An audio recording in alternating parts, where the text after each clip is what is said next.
সাল 2006 শান্তিতে নোবেল পুরস্কার, 2009 American Presidency medal, 2010 Congressional gold medal. এই অর্জনের মাধ্যমেই ডক্টর মোহাম্মদ ইউনূস হয়ে যান বিশ্বের 12 ব্যক্তির একজন যারা 3টি পুরস্কার পেয়েছে। এছাড়াও অলিম্পিক লারেল সম্মাননা পান মাত্র 2 জন ব্যক্তি, ডক্টর মোহাম্মদ ইউনূস তাদের একজন।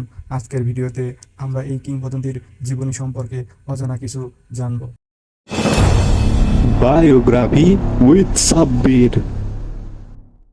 ডক্টর মোহাম্মদ ইউনূস 28 জুন 1940 সালের চট্টগ্রাম জেলার হাটহাজারীতে জন্মগ্রহণ করেন।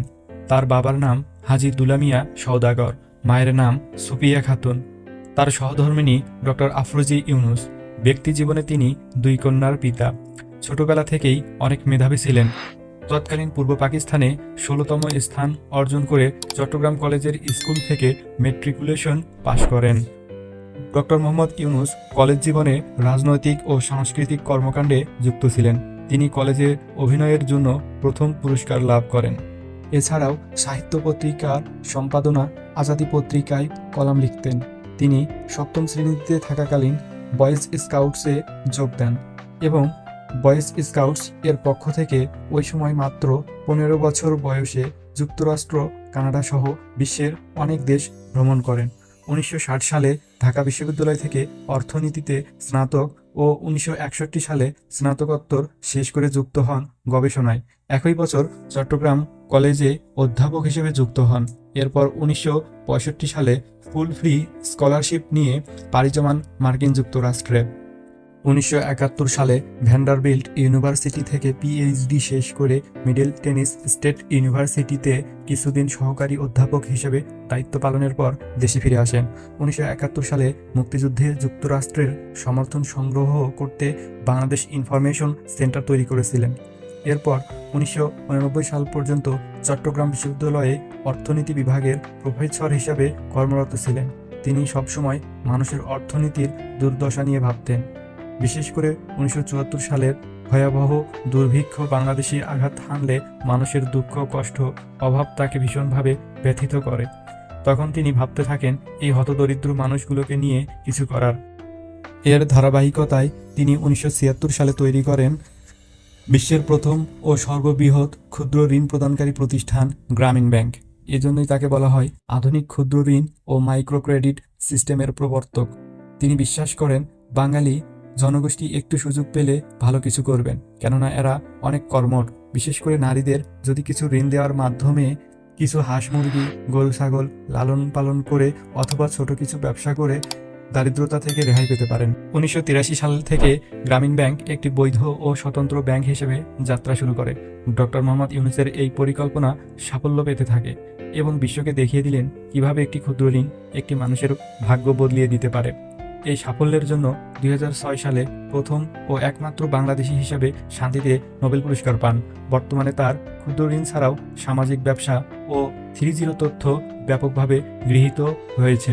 তার 3.0 তথ্য হল শূন্য দারিদ্রতা, শূন্য বেকারত্ব, শূন্য মাত্রায় কার্বন নিঃসরণ।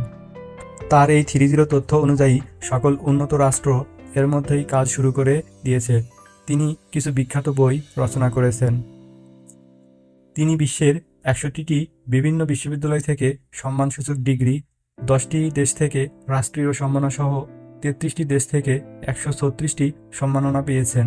টাইম, নিউজউইক এবং ফোর্বস ম্যাগাজিনের মতো গণমাধ্যমে তাকে নিয়ে কাভার করা হয়েছে। তিনি জাতিসংঘের ও বহুপাক্ষিক সংস্থার উপদেষ্টা হিসেবে কাজ করেছেন। 2007 সালে তিনি বাংলাদেশ নাগরিক শক্তি নামে একটি রাজনৈতিক দল গঠন করেছিলেন, কিন্তু কোনো এক অজানা কারণে তিনি সেই দল থেকে সরে আসেন। যদিও তিনি 1996 সালে তৎকালীন তত্ত্বাবধায়ক সরকারের উপদেষ্টা হিসেবে দায়িত্ব পালন করেছিলেন। রাজনৈতিক দল গঠন করতে চাওয়ায় তিনি তৎকালীন প্রধানমন্ত্রী শেখ হাসিনার অনেক হেনস্থার শিকার হন। যেমন হঠাৎ 2011 সালে বাংলাদেশ কেন্দ্রীয় ব্যাংক 60 বছর বাধ্যতামূলক অবসরের বয়স উল্লেখ করে গ্রামীণ ব্যাংকের ব্যবস্থাপনা পরিচালক পদ থেকে তাকে বহিষ্কার করেন। ফলে তিনি বাধ্য হয়েই গ্রামীণ ব্যাংক থেকে সরে যান। এই হয়রানির ধারাবাহিকতায় তাকে শ্রম আইনে একাধিক মামলা দেওয়া হয় এবং তাকে 6 মাসের জেলে দেওয়া হয়। বাংলাদেশ সরকার থেকে তিনি প্রাপ্য সম্মান না পেলেও পৃথিবীব্যাপী রয়েছে তার ব্যাপক সমাদর। তিনি পৃথিবীর 12 জন ব্যক্তির মধ্যে অন্যতম একজন যারা একই সাথে নোবেল পুরস্কার, আমেরিকার প্রেসিডেন্সি অ্যাওয়ার্ড, মার্কিন কংগ্রেশনাল অ্যাওয়ার্ড পেয়েছেন। তিনি একমাত্র বাঙালি যাকে খ্যাত কার্টুন সিরিজ সিম্পসনস এ দেখা গেছে এবং এই কার্টুনে তিনি নিজেই কণ্ঠ দিয়েছিলেন। 2020 সালে তাকে টোকিও অলিম্পিকে আমন্ত্রণ জানানো হয় এবং মশাল বাহক হিসেবে সম্মাননা প্রদান করা হয়। এছাড়াও পৃথিবীর ইতিহাসে অলিম্পিকে লারেল সম্মাননা দেওয়া হয় শুধু 2 জন ব্যক্তিকে, যার একজন আমাদের ডক্টর মোহাম্মদ ইউনূস। তার বিশ্বব্যাপী এমন গ্রহণযোগ্যতাই নতুন বাংলাদেশ বিনির্মাণে তরুণ প্রজন্মের কাছে সবথেকে পারফেক্ট মনে করিয়েছে। তাই তরুণ প্রজন্ম তাকে 2024 ছাত্র জনতার বিপ্লবের পর দেশের প্রধান উপদেষ্টা বানিয়েছে। তিনি তার বর্ণাঢ্য কর্মজীবনে নিজের পাশাপাশি দেশের জন্য সুনাম ও গৌরব বয়ে এনেছেন। তাই পুরো দেশবাসী ও বাঙালি ভাষাভাষী মানুষের জন্য এক অহংকারের নাম ডক্টর মোহাম্মদ ইউনূস। প্রিয় শ্রোতাবিন্দু, এটি ছিল আমার চ্যানেলের প্রথম ভিডিও, তাই ভুল ত্রুটিগুলো ক্ষমার দৃষ্টিতে দেখবেন। পরবর্তী ভিডিওটি কোন ব্যক্তির জীবনী সম্পর্কে জানতে চান তা অবশ্যই কমেন্ট করে জানাবেন এবং লাইক, শেয়ার, সাবস্ক্রাইবের মাধ্যমে পাশে থাকার জন্য বিনীত অনুরোধ জানাচ্ছি।